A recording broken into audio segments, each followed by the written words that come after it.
On behalf of I&II Chamber of Commerce and Industry, it gives me Manasi Immense and Infrastructure Committee under the Infrastructure Conference Series ICS 2016-17.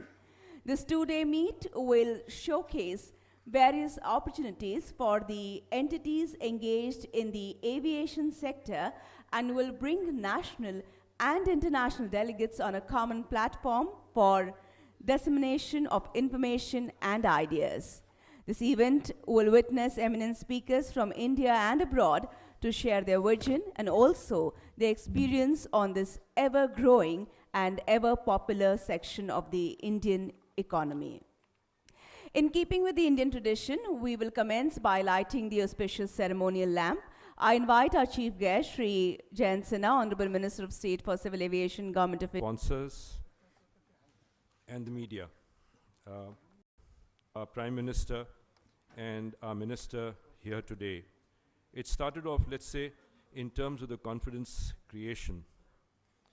You look at what's happened in the last 3 years when he was there in the Finance Ministry. There was a focus on working towards cashless transactions and the digital platform that was set up. His knowledge in McKinsey in the IT space contributed largely towards that.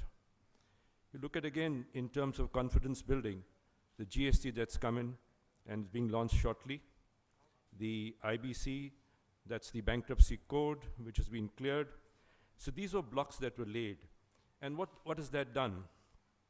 That has created, our confidence index has gone up globally. As a result, I'd like to share something with you. We had the global CEO of the World Bank, Kristalina. She was coming to India for the first time. And she said, Deepak, I'd like to come to Bombay. And we invited her here. And she says that, look, I don't want to meet heads of businesses. I want to meet youngsters who are young entrepreneurs. So in a short time, in about 2 days, we landed up organizing almost about 26 young entrepreneurs. And interestingly, these entrepreneurs, or let's say, in that short time, we were able to organize, they were all from, let's say, Harvard, Stanford, people who had come back. Now, why were they here? They had one common thread, is the confidence in India for the future and because of the transformation. So today, the whole purpose that we are here today, if I might say so, you take what's happening in the Ministry of Civil Aviation. There again, there have been major changes, and that again leads to confidence building. You take, for instance, you heard about Air India's disinvestment coming up and the method in which it's being addressed. You look at what's happening in today's paper, there was some mention about the commercial terms being made more attractive for international operators to participate, and what form that takes, but it's a positive step. What is important is the whole purpose is to attract global investment. Now, what's IMC's role in this? You know, we were sucked into this. We were sucked into this because the minister here, his vision, his passion, and his conviction. So when I sat down with him amongst some of the chats, and he says that, Deepak, we want this sector. He says, okay, firstly, he says, telecom is growing at 5%, and that's a figure which is known, which is $1.8 trillion is the revenue. Railways is by and large stagnant. You look what's happening in the aviation sector. It's growing at about 12 to 13%, and the revenue is about 1.4 trillion. And what does it mean in the next 10 years? What is the kind of investment? What is the kind of business opportunity that entails? So his vision, which is to look at it in terms of, let's say, the 50 new airports over the next 10 years, whether they're greenfield and brownfield, it requires about $130 billion. And that's when this topic came up, Airports Investment Summit. How to attract and showcase the projects that are coming up in this country and what it would do to the GDP of this country. Because when you link up regional connectivity, whether it's got to do with the regional areas, national, international, what it does for the economy of that area. So, sir, your passion and your vision totally convinced us, and that's the reason we are here today. And what I'd like to do is also on behalf of IMC and PPP and the ministry, I'd like to thank all of you for being here today. And once again, thanks to our sponsors, the media, the panelists, and may I say, sir, that may I request a clap to the minister, yeah, for honestly sharing his vision with us. Chairman, IMC Infrastructure Committee and Vice Chairman and MD INFS for the introduction of the conference. Thank you. Good morning, sir. Welcome to the conference. Good morning, all my friends. This is, in fact, a very exciting conference for two reasons. The first is it's one of the most visible transformations of the Indian economy that one can possibly imagine if you go back 20 years in time. The airport sector has been transformed, the airline services have been transformed, and the clear argument of India moving forward is expressed by this sector, by like no other sector. And it's a very visible because of its public interface, citizens, and the services that we are now able to get going on through our airports and our airlines. There is, therefore, a case which is now being made for a significant momentum shift in accelerating investments in the sector. It makes sense for the economy and for consumers. It makes sense for government to propel it into the level of an agenda, which is a flagship agenda. This conference, therefore, has been structured to give all of us an opportunity to look at the specifics of what's been happening in the sector, on what can be achieved if we were to bring policies that are pragmatic and focused on a very large picture for the sector, and the kind of externalities that it could actually help develop for the country as a whole if we structure and design it in a more responsive manner. Over breakfast, for example, there was discussion on how we could use the airport infrastructure to anchor tourism industry across this country. In ILFS, as a matter of interest, we tried to figure out in 4 different states, northeast and south of India, what was the tourism content equivalent of those states. And we made each state into a 1 square kilometer grid and mapped out what we would call tourism content. And it was quite staggering that on top of this pile of these 4 states was Bihar. It has some incredible tourism content. But if you look at what actually is available in terms of access, logistics, stay, packaging for tourism, it's very much less than what was required to represent and make available for potential tourists the state of Bihar. The potentiality of regional airports, regional connectivity, airline services expanded, purposefully structured and designed to support tourism is evident in terms of jobs, in terms of investments, in terms of businesses, small, medium, and large, and so on and so forth. So the airport story is a significant story for India's transformation. The conference of the next 2 days looks at each element of it on practices that have already been established on the ground, on the policy dimensions. We have representation from the ministry and the government to explain some of that to us. And we have sessions in which actual case studies would be looked at and the experiences shared so that we have a very good and in-depth understanding of the potentiality for investments in the airport sector the next 2 days. So without any further ado, I wish the conference all the best, and I hope very much that our discussions are able to be converted into a policy document which will submit to the ministry to see if we can further accelerate investments in the sector. Thank you. Thank you, Mr. Shankaran, for, among other things, also aligning the audience with the conference details and objectives. May I now invite Mr. Anthony Smith, Chairman, PPP Experts, to address this August gathering.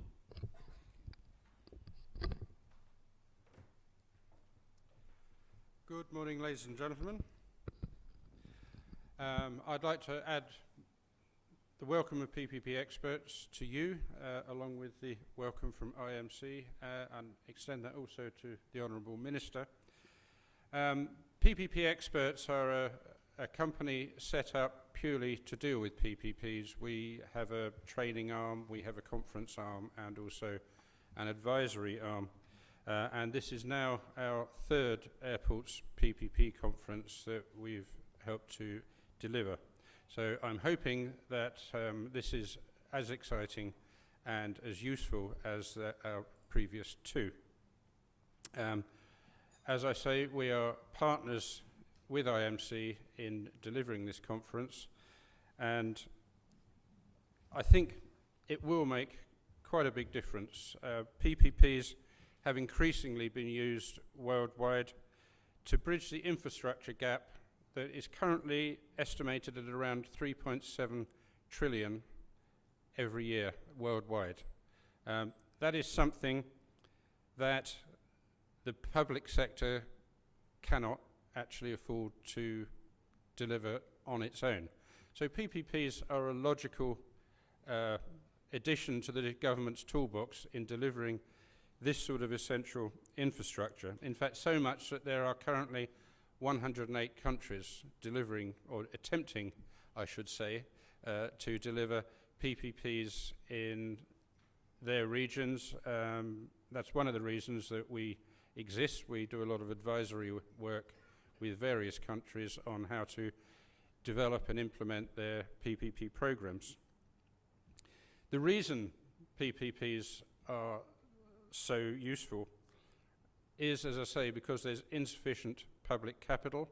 So governments need to leverage what they have by introducing private finance as well as private expertise and innovation. I mean, it's very, I think, common knowledge that the private sector tend to be more innovative and financially more efficient than those things run by the public sector. So PPPs are seen as a great way of actually using the private sector to deliver that form of efficiency. And I think India is actually at the forefront, certainly in the Asian region, of development of PPPs. I've always used India as a benchmark for other countries when I'm assisting them in developing their programs. India is the one to look at. They have all of the infrastructure sorted. They have standard documentation to make it easier for the private sector to understand what the risk transfers are, etc. So unlike many, many countries seeking to do this, India is way ahead, to be honest, and is often used as a model for countries coming up behind them. So I think that's something that you really should be proud of. With economic growth at 7.9% as well, on top of their institutional capacity, it is an attractive market, both for national and international investors. And I think with, an estimated 75 suggested airports coming up, that is going to be of very great interest to international investors as well as national. And I think we probably see quite a few international people here today as a result of that. So the country is in a very good position to develop airports in partnership with the private sector. We've got the experience here, and that in itself would achieve a very significant contribution to economic growth in India. Every time an airport is built in a region that hasn't previously had one or has been expanded, there's been a huge expansion of the economy there. So I'm looking forward very much to the next 2 days to see what people's views are, how we're going to go ahead in the future. So I hope everyone else will enjoy this and come away and let's go and build some airports. Thank you very much.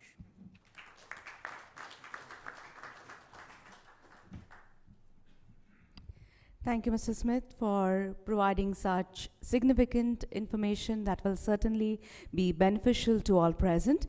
I now request our Chief Guest, Shri Jayant Sinha, Honorable Minister of State for Civil Aviation, Government of India, for the keynote address giving an overview of the Ministry of Civil Aviation's visions. Sir.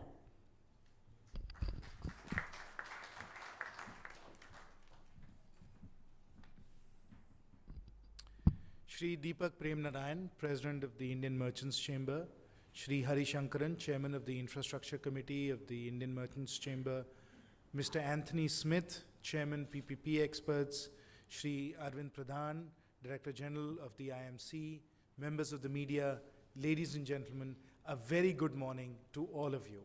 First of all, I want to start by thanking the IMC for organizing a conference on this very important topic. I will get into some of the details, but I think the aviation sector is poised for very significant growth going forward.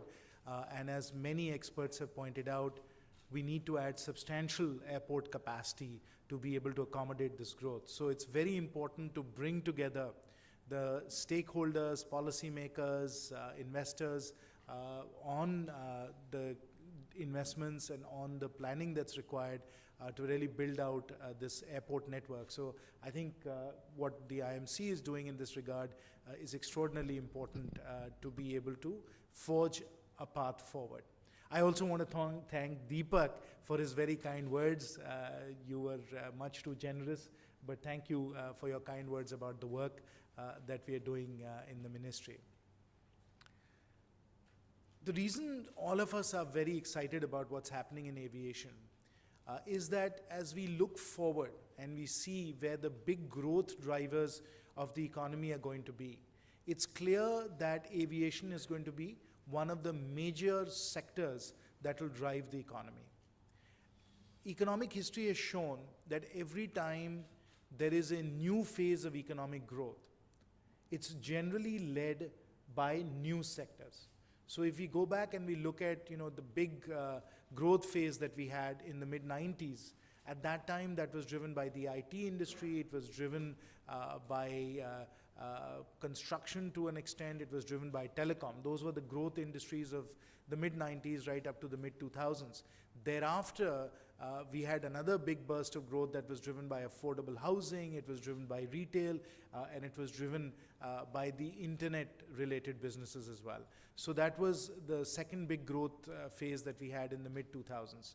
And now, as we are in this decade, looking forward to see where the growth is going to come from, there are 3 or 4 industries that are growing very strongly in a very robust way, and they are likely to drive growth going forward. Among them, of course, is e-commerce, not just internet-related businesses, but e-commerce, as well as aviation, and hopefully other related businesses like tourism. So aviation is very much going to be one of the sectors that will power the economy forward for the next decade, next 15 years. And I think that's why everybody is so interested in what is happening in aviation right now. Let me share with you some of the numbers. Last year, which is fiscal 17, we had about 170 million passenger trips in India. 170 million. In fiscal 14, we had about 10 million passenger trips. So 10 crores, that is 100 million passenger trips. So in just 3 years, we went from about 100 million passenger trips to 170 million passenger trips. We grew 70% in 3 years. So we've been growing in volume terms over 20% a year for the last 3 years. That's astounding growth in volume terms.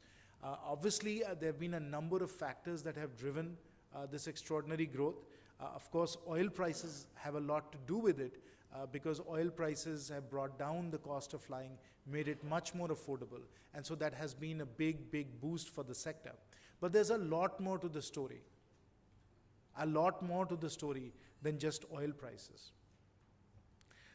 I think what we have to recognize today is that aviation flying has become something that everyone wants to do. And I've coined this term, rail parity. Rail parity. When you talk about renewable energy, you talk about grid parity, and you say the price of renewable energy is equal to the price at which you buy electricity in the grid. So there's this term grid parity. But if you look at aviation today, it's hit rail parity. And it's hit rail parity in 3 dimensions. Number 1, when you fly, let's say from Delhi to Mumbai, or Delhi to Bangalore, or from Ranchi to Delhi, you're flying at a price that is equivalent in some ways to AC travel in the railways. So as far as prices are concerned, you've hit rail parity. And we've done a lot of analysis, a number of other experts have done this analysis as well. And by and large, you find that if you book in advance, you are going to get prices on our airlines which are equivalent to that of AC coaches on railways. So as far as prices, fares are concerned, we've hit rail parity, which is quite extraordinary. Number two, if you look at the total turnover of our airlines, and this includes both domestic ticketing as well as international ticketing, the total revenues of our airlines, domestic and international airlines, of tickets booked in India is actually very close, at about 1.6 lakh crores, is very close to the total turnover of Indian Railways, and also actually quite close to the Indian telecom sector, which is about 1.8, 1.9 lakh crores. So the total turnover of airlines of tickets booked in India is already that of Indian Railways, rail parity, as well as that of other large sectors in the economy, which is the telecom sector. So that's how big aviation already is today. The third aspect of rail parity is if you look at the number of passenger trips. The total number of passenger trips in AC coaches in India, total number of passenger trips for AC coaches in India is 130 million. The total number of passenger trips for domestic flying in India is 100 million, and about another 60 to 70 million for international. So you're looking at a situation where we are already exceeding the number of passenger trips that you get on AC coaches through our airlines. And that's why I say we've hit rail parity, both in terms of the number of people traveling, as well as in turnover terms. And of course, as I said, prices are already about comparable. So we really are at a point where flying, which at one point was considered something that only the elite did, it's not something that was considered affordable for India's middle classes, has now become something that has become very affordable and has become very mainstream. And in that sense also, it's become something that is as much a part of daily life in India as Indian Railways is. So that's how also we've hit rail parity. Now, as Deepak was pointing out, if you look at the long-term growth rate of India's aviation sector, of flying in India, you'll find that it has grown at about 12 to 13% a year. That's the long-term growth rate. Obviously, in the last 3 years, we've grown at over 20% a year. But if you look over the last 20 years or so, we've consistently grown in volume terms, because obviously prices fluctuate with oil prices. But in volume terms, we've grown consistently at 12 to 13%. There are very few industries in India that have in volume terms grown consistently over the last 20 years at 12 or 13%. And the question, of course, that we ask ourselves, and everybody investing or looking at this sector asks themselves, is what are the future long-term trends? If this is a sector that's been growing at 12 or 13%, can it sustain this growth rate in volume terms going forward? So ladies and gentlemen, the thing to do here is to actually compare India's aviation sector to that of other large continental economies. So if we compare India to the US and to China, which are our two comparables, the total number of passenger trips in the US on a population of 330 million is 900 million passenger trips. Again, to repeat, India is at about 170 million passenger trips. The US is at 900 million passenger trips. And China is at about 500 million passenger trips. So when you look at other comparable countries, and China, by the way, is growing at 8% in volume terms, 8% in volume terms. And they have also consistently been continuing to grow at that rate. So if you look at the gap between China and the US, China with a population of 1.3 billion has only 500 million passenger trips. The US has 900 million. So if China continues to grow at 8%, the US is growing at about 3%, very soon China will surpass the US. But we have a long way to go at 160, 170 million passenger trips to even to get to the China level of 500 million. So it's very much within our capability set and very much within the planning horizon that we would expect the total number of passenger trips in India, domestic plus international, to get to about 500 million passenger trips, which would imply that we have at least 3x more of growth over the next 10 to 15 years. So we could triple the size. So I've already said total airline revenues are 1.6 lakh crores right now. The potential is that we could triple it over the next 10 to 15 years. That's the potential that you see. So while the sector is already very large, the sector is already contributing substantially to economic growth and GDP in India, the potential that we have, the headroom that we have for growth is actually very sizable as well. And we can easily see the sector tripling in size. Today, there are 200,000 people that work in the aviation sector, direct employment. The employment multiplier is 6x. So indirect employment is 1.2 million. So those are the total number of people that are directly and indirectly employed as far as the aviation sector is concerned. Obviously, when we triple the size of the sector, employment will also increase dramatically. So that's essentially what we see going forward as the opportunity. Now, what does this mean for airports? If it's possible for us to see a tripling of this sector in the next 10 or 15 years, what does that mean for the total number of airports that we have? Today we have 75 operational airports. The very good news is through RCS, which I will talk about, we've added another 31 airports to our network. So we will get to about 106 total operational airports. Now, been some analysis, and I know that the folks from Google will be coming up and doing some very interesting discussions on what the total number of airports in India should be in terms of an optimal number. By way of comparison, the US has about 500 or so airports, and China has about 200 to 300 operational airports right now. So if you again look at our comparable countries, they have many more airports that we have. And in my discussions with Google and through the big data work that they've done, as well as some of the work we've done internally as well, we think that to enable all Indians, not all, but 90% or so, 90% of Indians to be within an hour and a half of an airport, we will need between 150 to 200 airports in this country. So that 90% of India's population is within an hour and a half of an airport, we will need about 150 to 200 airports. That's the sense that we have. So we have a tremendous number of airports also that not only have to be built, but they also have to be expanded, and they have to obviously have all the facilities. We think has been the policy initiatives, the work that we've done in the aviation ministry over the last 3 years, we think has been a very important contributor to these very attractive prospects for the industry. Let me highlight 4 very important policy initiatives that we've undertaken. Number 1, through the National Civil Aviation Policy that we introduced in June 2016, for the first time since independence, we were able to put together a stable policy regime for all aspects of the aviation sector. So we put in place a comprehensive, integrated set of policies for the growth of the aviation sector. And that we think has been a very important confidence builder for all the stakeholders in the aviation ecosystem. I'll quickly highlight 3 or 4 aspects of the National Civil Aviation Policy that we think have been very, very well received. Number 1, foreign direct investment. So India now, across the aviation ecosystem, is one of the most open sectors in the world when you look at aviation around the world.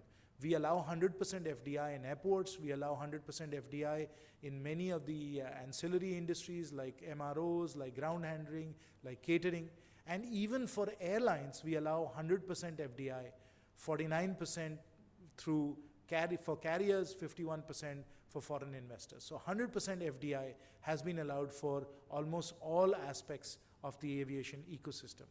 We have changed the famous 520 rule so that we've dropped the 5-year requirement. Now it's only 20 aircraft you have to have before you start to fly internationally. So we've opened and liberalized that. We've undertaken a number of different steps to boost the cargo sector. And then finally, we brought in the concept of the hybrid till for aeronautical and non-aeronautical revenues. So a number of these measures that we have put in place through the National Civil Aviation Policy have really allowed us to define a very stable policy regime. The second important thing that we've done as far as policy initiatives are concerned, is a host of passenger-centric measures that we've undertaken. Now, I don't deserve much applause for most things, but I do think we in the aviation ministry deserve a round of applause for getting rid of baggage stamping. So we've got rid of baggage stamping in all the major airports, and we are going to continue to push this forward. Obviously, we've introduced a number of very passenger-friendly measures for refunds, for cancellations. We've introduced the Air Seva portal to deal with customer grievances and complaints, and I think that's working very well.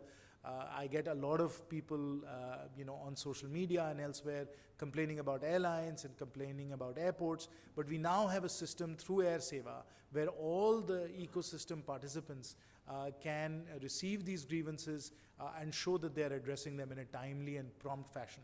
By the way, that's a very innovative, ecosystem-wide collaborative initiative that exists only in India, Air Seva. Only in India do we have a system where all members of the ecosystem are working together to address consumer grievances. That has been a very passenger-friendly measure. And then finally, another innovative, first in the world effort that we've undertaken is the National No-Fly List for Safety. Now, of course, this has been in the media a lot, but the National No-Fly List for Safety is something that no other country has undertaken. Other countries have done it for security, but not for safety. But this is a very vital and important issue that regulators around the world are grappling with, is what to do about unruly and disruptive passengers, either in the airports or in the air, because of course safety is compromised, and therefore how do we put in place a no-fly list under those circumstances is something that we in India have done first, despite this being such an important issue for aviation regulators around the world. So I can tell you that regulators are watching what we're doing in India very keenly, and we think that this will be a very unique and innovative step forward in India. And finally, as far as policy initiatives are concerned, I want to come to Udan, Ude Desh Ka Aam Nagrik, Ude Desh Ka Aam Nagrik. और जैसे माननीय प्रधानमंत्री जी ने कहा है, हमारी कोशिश यही है, I'll just do this in Hindi for a minute or two, हमारी कोशिश यही है कि हम हवाई चप्पल वाले को भी हवाई जहाज में बैठाएं. So our goal here is to really take affordable flying to our tier 3 and tier 4 towns and enable them to take the benefit of the connectivity and the efficiency and the productivity that you get from having aviation services. And of course, we've spent a lot of time designing the Udan scheme with all the necessary stakeholders. It's been a very consultative, collaborative process, and it has been incredibly successful.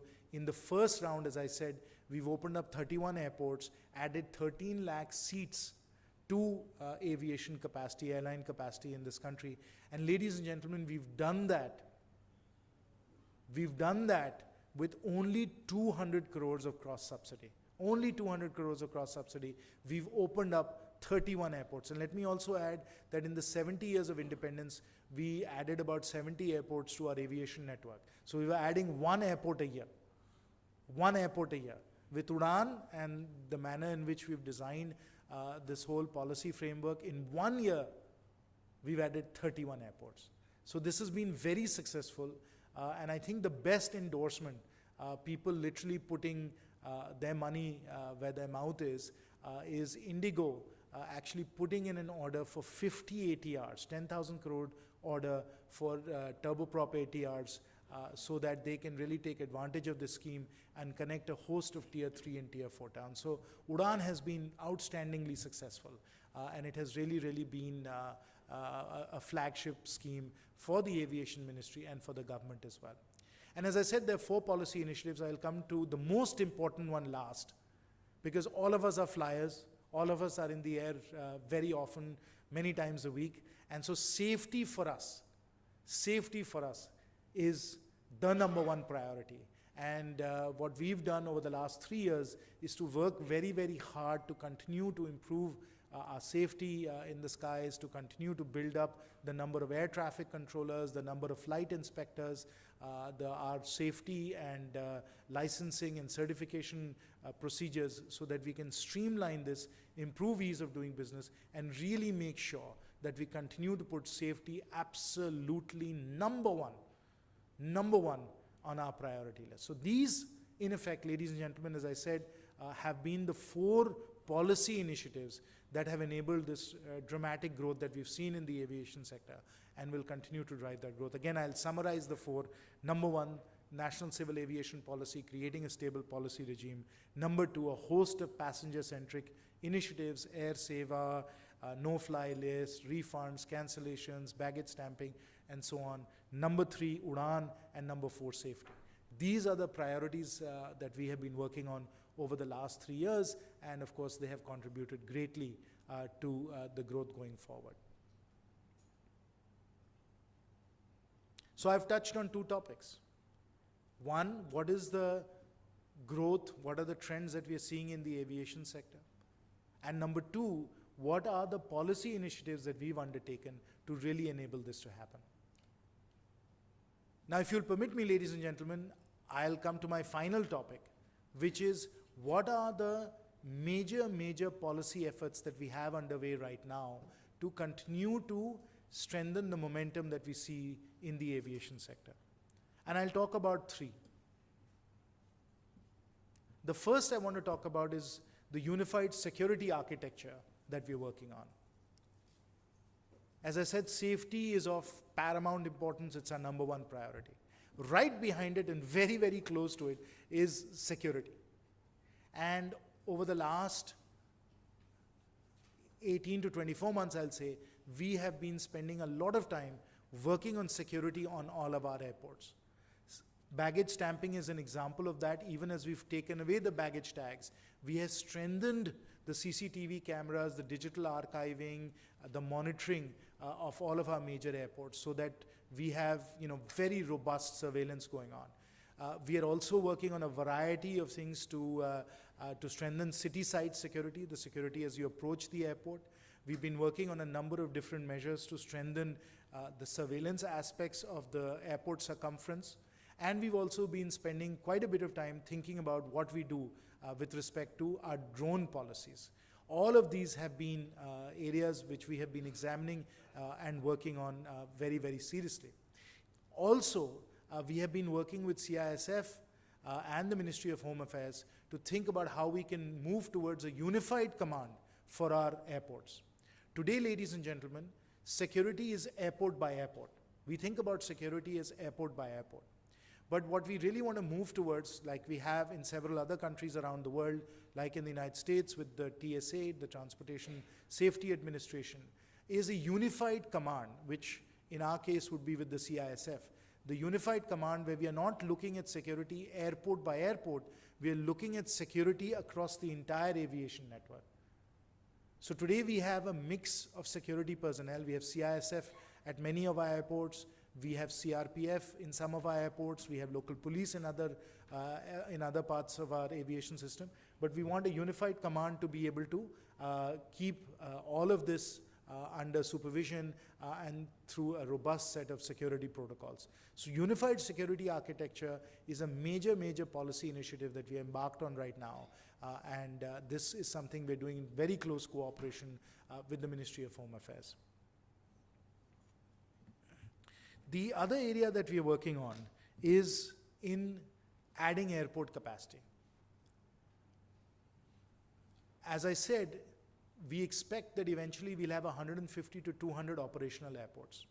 We will see a tripling almost over the next 10 or 15 years of the number of passenger trips. Therefore, we have to add both airport capacity as well as airspace capacity across the board. There have been various estimates that have been made as to how much investment will be required to build all these new airports. Over the next 10 to 15 years, our estimation is that somewhere between 2 to 3 lakh crores is going to be required to be able to build these new airports and add airport capacity. Land is not included in that estimate. This is just the investment that's required to actually build the airports, the runways, the terminals, and so on. This number also does not include the very necessary regional connectivity that you also have to plan when you actually build a large-scale airport. So the supporting infrastructure and the expenditure that's required to really bring up large-size efforts around the country will be a number that will be much larger than that. But over the next 15 years, we expect just in airport investment, you'll require somewhere between 2 to 3 lakh crores. So this is a very significant investment that we need to build out our airport capacity. And as Mr. Smith was saying, it's going to be driven largely through the PPP model. And therefore, it's very important for us to be able to ensure that our tariff structures and our regulation are world-class and attractive for investors, while obviously keeping in mind affordability for our passengers as well. So we are working on exactly how to put in place a regulatory framework for both attracting investment in airports as well as being able to establish tariffs that are affordable and attractive for passengers as well. This is a major initiative that we have embarked on to really think through exactly what the regulatory framework should be for our airports. Associated with that is also attracting investment into tourism. Many of these airports that we are going to build in tier 3, tier 4 towns or in tourism towns are going to drive dramatic amounts of tourism traffic. And so we have to work very closely with our colleagues in the tourism ministry, with all the tourism stakeholders, hospitality, restaurants, and so on, so that we can also at the same time, as we are building out airports, build up the tourism infrastructure as well. That's going to be a very important aspect of airport capacity building. Finally, I will talk about Digi Yatra. That is the third major policy effort that we have underway right now. Digi Yatra is a set of protocols that we're trying to establish across the entire aviation ecosystem so that you have a seamless, delightful digital experience from the moment you book your ticket to the moment you end your travel. We want it to be completely paperless, completely digital. You essentially just book your ticket through your smartphone or your computer. You're issued a digital boarding pass. You present your credentials, your biometric credentials, if you want to, at the airport. You can then just zip through security, zip through boarding, and be able to get into your plane without having to show any paper, and just by using your digital identity. That is a major effort that is also underway. We hope through that effort to showcase some of the terrific technology and IT expertise that we have in India. And we are really trying to design that system so that it is best in class globally. And as I've said before, multiple times, the idea of this is to really create a pull for putting in, Aadhaar along with your PNR, so that you can really get a very seamless experience through the airport, through your entire travel experience. If you don't want to provide Aadhaar, you can of course use other forms of digital identity, but then of course you will not be able to zip through the whole airport experience, because with Aadhaar, you get biometric authentication, you can get digital boarding passes, you can do security in a very efficient way, you can present your credentials in a very efficient way. So through Digi Yatra, we think we'll be able to create a fully digital experience when you travel. And that becomes a very important platform for travel and transportation for this country as well. And hopefully once we make all the linkages start to work for tourism, that can serve for tourism also as a useful platform for payment, for identification, and so on. And they can just plug and play into those protocols. So as we look forward, and as we think about what's necessary to really continue this growth, obviously safety, security come first. Those are the priorities that we're working on. But at the same time, we are trying to increase our airport capacity very, very substantially. That will require investment of 2 to 3 lakh crores. And finally, because we want to increase throughput, we want to make the airport experience very seamless, very comfortable, very delightful. We are working on this Digi Yatra platform, Digi Yatra protocols, so that everybody can plug and play into the airport and the airline systems, and then be able to get through the airport very, very quickly and very efficiently. So that, ladies and gentlemen, is essentially what our vision is for the aviation sector. As I said, we are seeing robust growth over the next 10 or 15 years, which we think is being driven in part by some of the major policy initiatives that we've undertaken, I described for. And to continue to sustain this growth, these are the 3 areas that we are working on. Thank you very much, and I'd be happy to take a few questions.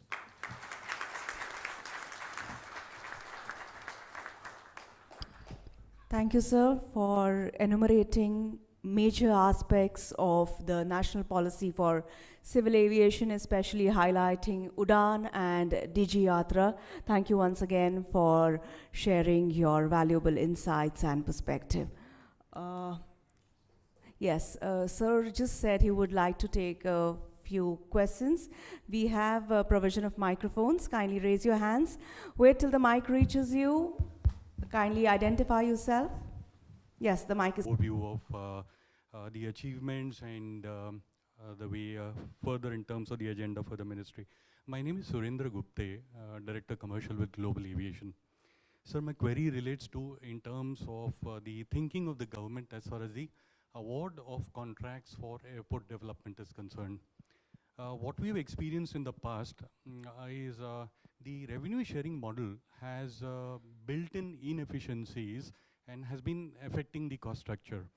Of course, the bidders have also been responsible for a mad scramble to outbid the other, and so therefore we have seen right from 30 to 46% of revenue share being a prerequisite before the award of the contracts.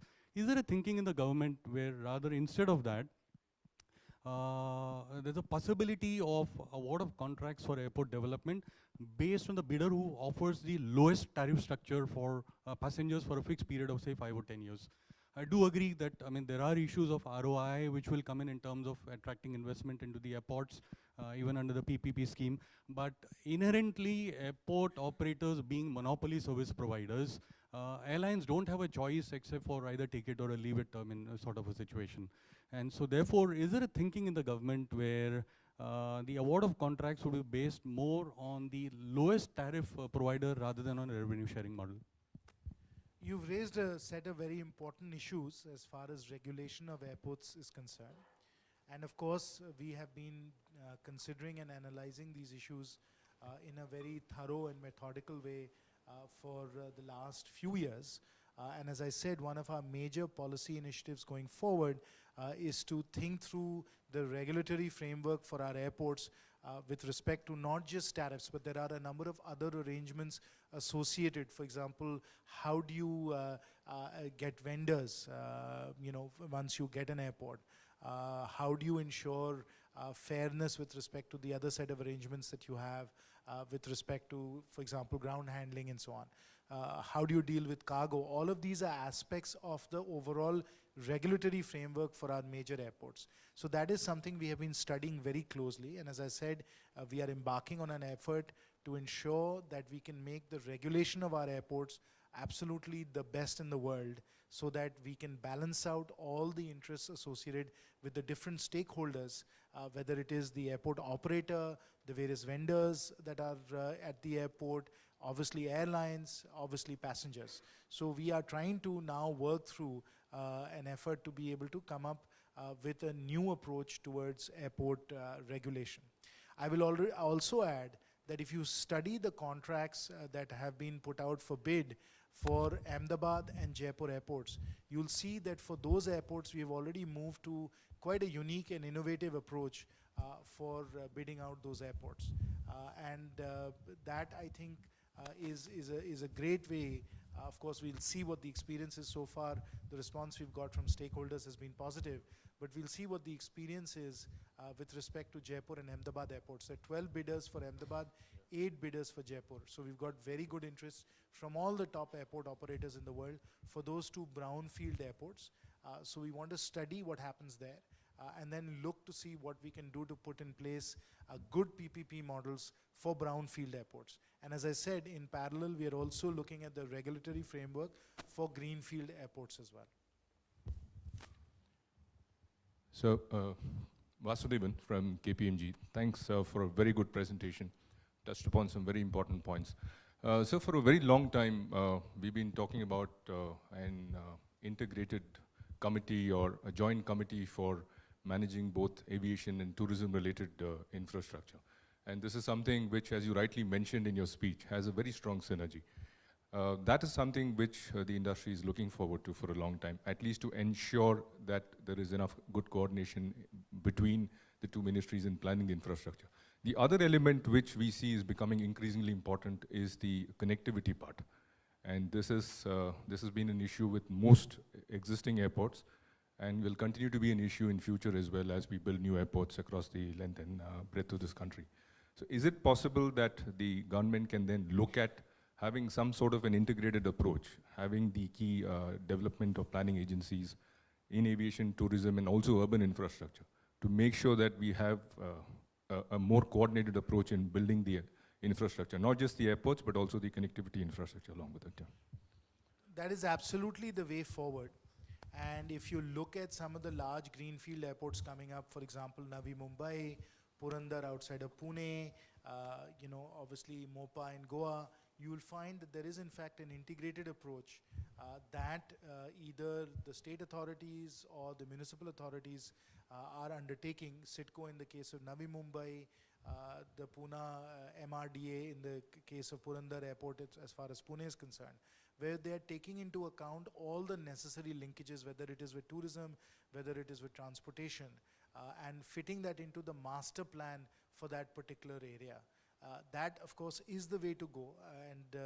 When I was in Guwahati, I discussed with the Honorable Chief Minister there, and then we had, an important announcement, which is that as far as Guwahati is concerned, and of course I think as far as some of the other new greenfield airports are concerned, that we will look at them very much from the aerotropolis perspective. And if you look at what Schiphol has been able to do and Incheon has been able to do in a planned way, or if you look at what Dallas-Fort Worth has been able to do in a much more organic way, they have been able to build up these aerotropolis where all these linkages are done in a very thoughtful and integrated and comprehensive manner. Because once we build an airport, we are talking about infrastructure that's going to be there for the next 50 to 100 years.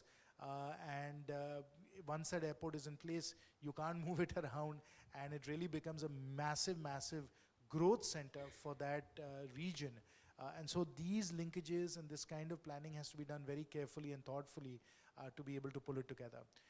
I would also encourage all of you as stakeholders in this process to engage with civil society, to engage with local government, to put forward your views, to put forward your thoughts as to how these linkages and how this kind of integrated planning should work. I think civil society, I think residents of that entire region are going to be impacted in a very positive way with these new greenfield airports coming up. And so it's important to have a seat at the table. It's important to be able to express your opinions as to what will make for a very pleasant and efficient airport experience. Sir, can I have a small question, sir? Good morning. I think that's a wonderful speech you gave, Minister. I think some of the points you discussed were very apt, but I think the most apt point was about the point you raised about the regulatory framework. And I think some question has already been asked about it. I have only a request on this. I represent GMR Airport, Siddharth Kapoor, and one of the most painful issues has been the regulatory framework in India for all the private airport operators. Private airport operators manage almost 70% of the traffic today. And in case we have to develop the aviation sector, we will have to see how the shareholders can be rewarded. I have a presentation on Delhi Airport, and the fact that every stakeholder, the government, passengers, airlines have benefited out of the privatization, but the shareholders have not yet, in fact, got a single dollar of return so far, even after 12 years of privatization, is one factor which is inhibiting foreign investors. In fact, in last year's GAD, when Minister and Secretary were there, I had raised this point, and that was actually the point when they started looking at the regulatory framework. In fact, foreign investors were there, and the fact that in MOPA, in Navi Mumbai, in Vizag, there is no single foreign bidder in any of these airport projects is a point I think we have to look at very carefully today to see that this is something which is very critical. And I think it's an excellent initiative on your part to relook the regulatory framework.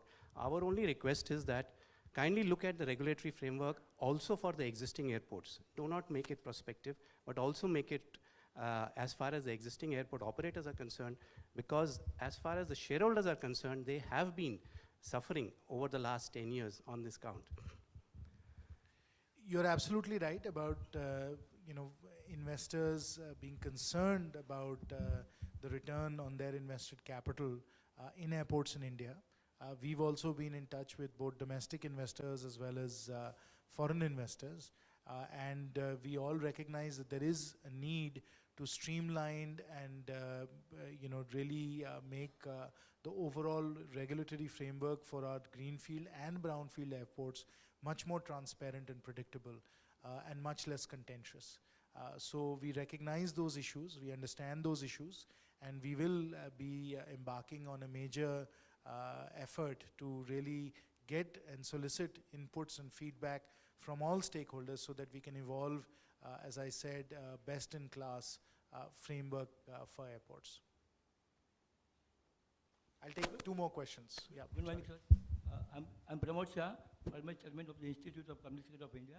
There are two small observations we would like to know from you. One is, sir, would you throw some light on the training aspects of the pilots and the crew about the safety aspect? And number two, sir, what measures we have been taken by the aviation industry to prevent or rather face any hijacking, any safety while we are keeping or not, sir? Or I would suggest we should keep some security people, the military people in each plane, so that the safety of the passenger would be ensured. And number two, small question is regarding this politicians traveling and delaying the flights. So I would frame any guidelines or not, sir?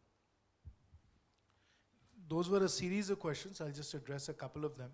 With respect to training, we have a well-established training system in our country. Our pilots and our cabin crew are among the best trained and most capable around the world. And of course, as we continue to see this tremendous growth, we'll need to build out our training infrastructure also, which means more flight simulators, more training facilities for our cabin crew, obviously putting in place a good program for our AMEs. So we are working on all of that because frankly, apart from airport capacity and airspace, the third big constraint that we have in terms of growth going forward is obviously trained and capable professionals. And we do have a shortage right now of captains, that is pilots in command. So that is a serious challenge for us because that becomes truly a constraint on growth. So we are working on all of those different dimensions to be able to build up our human talent and our workforce as well. So that's as far as training is concerned. With respect to your second question on hijacking, we've just passed a new law to strengthen our anti-hijacking capabilities, and we have a set of, I think, pretty robust measures in place, which obviously I cannot speak about, to prevent hijacking. Thank you. Last question, please. Yeah. Yes. I'm Manoj Tipnis from L&T. I had the engineering over there, sir, for airports. My question and observation generally is when we are talking about brownfield capacity augmentation of the airports, we see that most of the concentration is towards the building as the airport, whereas all these capacity augment and related things. But these are challenges. But what we would request the minister is to even look at these aspects of the capacity augmentation on the air side per se. You're absolutely right. Obviously, there are a series of areas you have to concentrate on when you add capacity in airports, airside, city side, connectivity, all of those terminal capacity, all of those become shifting bottlenecks that you have to deal with. But you can be assured that whether it is our private airport operators or Airports Authority of India, their planning when they think about capacity expansion is quite comprehensive. They're looking at all of those different areas, airside, terminal, city side, connectivity, all those areas come into consideration because they have to, because the bottlenecks do keep shifting over time. So we do take all of that into account, and many of the contracts and bids that we put out are to address those kinds of specific areas. Thank you very, very much.